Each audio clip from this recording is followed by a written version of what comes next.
KY3 News starts now. And good evening from KY3 News. I'm Steve Grant. I'm Lisa Rose. A man accused of killing a couple after they interrupted him burglarizing their home could get life in prison. KY3's Linda Russell at the Greene County Court Center tonight, where a jury late this afternoon convicted Jose Huckleberry of murder. Linda?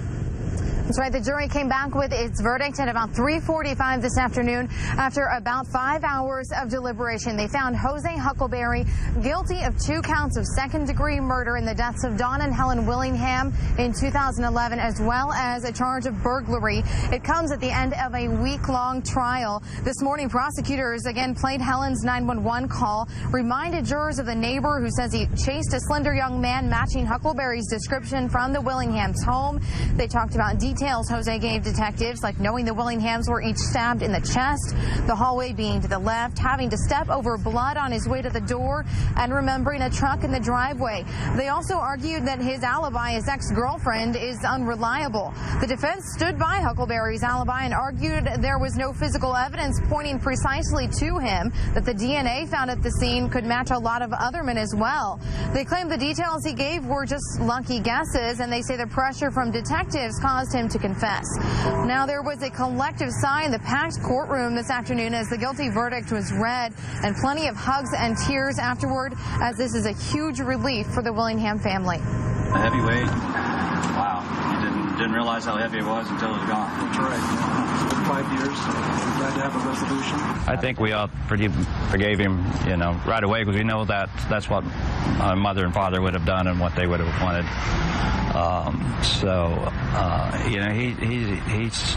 He needs help. He just needs help. He's a struggling young man, and we feel sorry for him. Those 3 of the Willinghams' 4 children. Huckleberry's sentencing is scheduled now for April 29th. There are still some unanswered questions, especially about another young man that Huckleberry named in his interview with detectives, but the Willingham family says they'll leave that up to investigators and prosecutors. They are just relieved to have this guilty verdict today and have a sense of closure now. Reporting live in Springfield, Linda Russell, KY3 News. We're also following a dangerous situation in Nixa tonight, a hazardous materials incident that shut down the city's police department. And KY3's Ashley Reynolds is live there to explain. Ashley, what do we know? Well, crews are still on this scene tonight, cleaning, decontaminating the police department. I'm going to step aside so you can get a good look at what's going on here. The police department is closed, but officers are responding to calls. It's just that no one can go inside that building.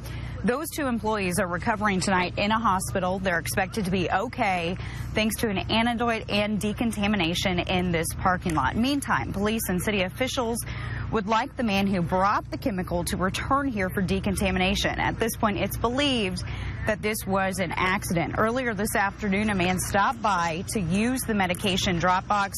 He appears to be an older man with a black hat. The drop box is a service provided from the police department for folks to get rid of unwanted medicines. His container would not fit in the box. He handed the container to the clerk and he left. Witnesses say the clerk had direct contact with the chemical. She started to show symptoms. Both clerks were treated. Hazardous materials is something that you can't really jump into fast. We obviously want to take care of the patients, and when she got to that point where her symptoms were increasing is when we decided to go ahead and pull her out and do that decontamination and get her transported as quickly as we could. Again, 2 city employees were treated. 1 had direct contact, and city workers want to get the word out. They want to reach this man. They want to find him. He is not in trouble. They want to treat him. They want to give him the same treatment. They want to make sure everything is decontaminated. Again, we're live in Nixa. Ashley Reynolds, KY3 News. Crime was up in Springfield last year. According to the police, the number of rapes, robberies, and assaults rose in 2015. Most of the assaults were the result of domestic violence. But the number of homicides actually dropped from 16 in 2014 to 10 last year. Police say burglaries and thefts were also up last year, but there were stolen cars and trucks. Check out the entire uniform crime report there at ky3.com. New details about a death investigation in Douglas County. 51-year-old Walter Massey died Tuesday after fighting with his wife. An autopsy shows he did not die from a head wound he had suffered. Sheriff Hope's blood work reveals how the Van Zant man died. Police are asking your help in finding a man accused of molesting a child in Camden and Laclede counties. This is a mugshot of Duffy Woodman. He faces 6 felony charges, including sodomy, molestation, and child pornography. His fiancée was arrested on suspicion of child endangerment and tampering with the victim, but has not been criminally charged. Its former director admits to stealing from a Lebanon domestic violence shelter. Mary Young pleaded guilty to federal charges of using the shelter's credit card to run up more than $30,000 in bills on groceries, liquor, clothing, and restaurant meals. Young resigned 2 years ago and could face up to 10 years in prison. And the suspended University of Missouri professor who was charged with misdemeanor assault related to her clashes with 2 student journalists during campus protests last year has agreed to a plea bargain. Melissa Click will serve 20 hours of community service but no jail time if she stays out of trouble this year. Click was charged Monday in connection with her run-ins with reporters, as you see here, covering the Columbia campus protests over racial issues. She is on suspension. Also new at 6, 2 people are dead tonight after a car pulled out in front of their motorcycle in West Plains. Witnesses tell KY3 News both were thrown more than 100 feet from the wreckage on impact. That accident on Highway 63 backed up traffic a mile from the crash scene. At news time, West Plains police have not released the victims' names. A U.S. military veteran and his family are starting over now. They lost their home to that devastating flood just after Christmas. Justin and Alicia Smith came home from visiting relatives to find everything they had worked for gone. They brought their 2 small children back today to try to explain why they cannot go home. While insurance will not cover the damage, news today they will get some help from the federal government.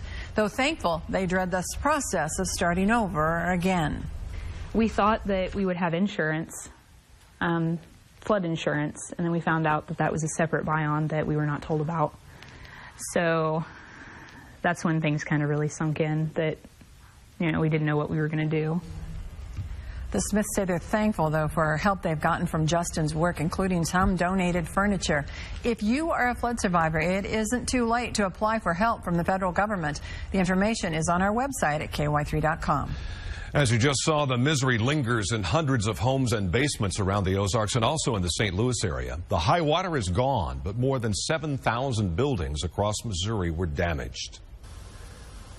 In the aftermath of this winter's flooding, thousands of Missourians are rebuilding their homes and lives. In response, multi-agency resource centers, or MARCs, were set up in the affected areas, providing housing assistance, food, cleanup kits, and tetanus shots. When working in flood-damaged buildings, always wear proper safety equipment, including an N95 respirator. Mold can start to grow within 48 hours after a flood. An N95 mask filters 95% of mold spores and are available and affordable at hardware stores. The mold spores can cause and lead to allergies and asthma. Certainly it's a concern for anyone that has any kind of breathing difficulty. The effects can be lingering and lifelong. If there's mold on one side of a wall, then it's likely to be on the other side as well. If they can't see it, they don't think it's there, but it is there, and that's the danger of it. Of it being there and breathing it later on. Remove damaged drywall and use a moisture meter to ensure moisture levels in the wall and floorboards do not exceed 15%. That prevents costly mold from returning. If you're a homeowner going back into a flooded situation, make sure that you take the time you need to allow that home to dry out. We mentioned FEMA disaster teams were in the Springfield metro area this week making a list of needs of flood victims and helping them get signed up for relief. The public comment period ended today on a controversial assessment of the large hog farm near a tributary of the Buffalo National River. 2 federal agencies again found, quote, no significant environmental impact from CNH Farm near Mount Judy. Environmental groups opposed the agency's conclusion, saying that the findings ignore the facts and best available science. Arkansas Governor Asa Hutchinson proposes a new way to build state highways and fix potholes. The plan calls for using general tax revenue and surplus, but no new taxes. He says it's the best way to avoid forfeiting $200 million a year in federal highway money if Arkansas could not come up with matching funds. But advocates for social services told the Arkansas Times the change would take away money from programs that protect children and help out low-income families. Expanded healthcare, a faster response to medical emergencies coming in Northwest Greene County. And how you can get checked out by a nurse before you check out your groceries. Then sickened by salad, what you need to know about salad mix that might be in your refrigerator that could contain a very dangerous bacteria. Also, some places in the Ozarks hit 70 degrees for a high temperature today. When I come back, I'll tell you if that's going to be possible again tomorrow. Number 1 in the Ozarks. You're watching KY3 News at 6 with Lisa Rose, Steve Grant, Storm Team meteorologist Ron Hurst, and sports with Chad Klein. The place to be. On air, online, on the go. Ambulance response time getting shorter in Northwest Greene County. KY3's Drew Douglas reports from Willard, where Mercy just opened a new ambulance station. When you need an ambulance, you need it fast. It's all about rapid transport. So here's some good news for Northwest Greene County. Ambulance response times are being cut dramatically. Today, Mercy EMS celebrated the opening of a new ambulance station at the old Willard Fire Station. All right. Previously, the nearest ambulance was at the Springfield city limits. Often, it's a long wait for the ambulance to come out of Springfield due to traffic or just regular conditions, busy, whatever. Not uncommon to have a 25-minute response time just to this community, so we're obviously right here now, so that's you can do that math. Very good response time now. Willard Fire mostly has EMTs, which can only do basic life support. They don't have enough paramedics who can do advanced life support. The crew that will be stationed here by Mercy will have ambulance advanced life support on it, so they can do things that we are not allowed to if we have only EMTs on the crew. When Willard Fire became a full-time department and moved to a new facility, the city wanted to rent out this building. Now Mercy is leasing the space, giving Willard a win-win. The concept of having the ambulance crew out here has been on our minds for a lot of years, as I'm sure it has the neighboring departments around us, particularly as you go west and north. Another benefit of this facility is the helipad. So ambulance responding in this northwest part of the county can bring patients back to this spot to load them onto a chopper if even faster transport is needed. Mercy has been staging crews here since the first of the year on 12-hour shifts. But now the building has been renovated to be ready for 24/7 staffing, for which they are still hiring. In Willard, Drew Douglas, KY3 News. Also opening today, a walk-in clinic inside Hy-Vee. Cox Health staff will treat non-chronic issues like colds, ear infections, or give you a sports physical if you need it. You don't need an appointment, but you do need to bring your insurance card and your ID to the supermarket with you. Well, add a person from Missouri now to that list of those sickened from a listeria outbreak. It's linked to packaged salads made at a Dole processing facility in Ohio. One person has died and at least 15 other people in other states, 8 other states, have been hospitalized in this outbreak since July after eating salads sold under the names Dole, Fresh Selections, Simple Truth, Market Side, The Little Salad Bar, and President's Choice. The plant stopped production last week and voluntarily recalled all salad mixes on Wednesday. According to the National Chicken Council, Americans will consume, are you ready for this? 1.3 billion, that's with a B, chicken wings next weekend. That's a lot of wings. Super Bowl weekend. That's leading up to and during Super Bowl 50 between the Broncos and the Panthers. That's up 3% from last year's big game. I guess they're addictive. To put that into perspective, if the wings were laid end to end, they would stretch from Charlotte to Denver almost 53 times. Oh, my gosh. And those wings are little, Steve. I know. That's a lot of chicken wings. Spring fever in the middle of winter. We warmed well into the 60s today, and just as nice we're looking forward to this weekend. Yes, it's a wear your shorts forecast while you can. Ron will be right back. And now, your KY3 Storm Team forecast. Well, good evening, everybody. Hope you had a chance to get outside today and enjoy the nice weather because it was absolutely delightful. Let's take a look at some of the Weather Watcher reports, and we had several up in the 70s today, including 71 in Branson from Hank Williams over in Washburn. Louise Hendricks was up to 70 degrees today, pretty close up in Lebanon. Gib Atkins up there at 67. In the meantime, the eastern side of the viewing area a little cooler. Mary Haney at 58 and Leroy Jones at 59 missed out on temperatures in the 60s. And by the way, that is the current temperature in Eureka Springs, 59 degrees, so still pretty mild out there. Our almanac here in Springfield shows our high temperature today officially at 69 degrees. That puts us almost in record territory. The record high today is 74. Our low temperature this morning was 24, so that's a huge difference in the temperatures, 45 degrees. And you only get that when you have very dry air, sunshine, and a south wind.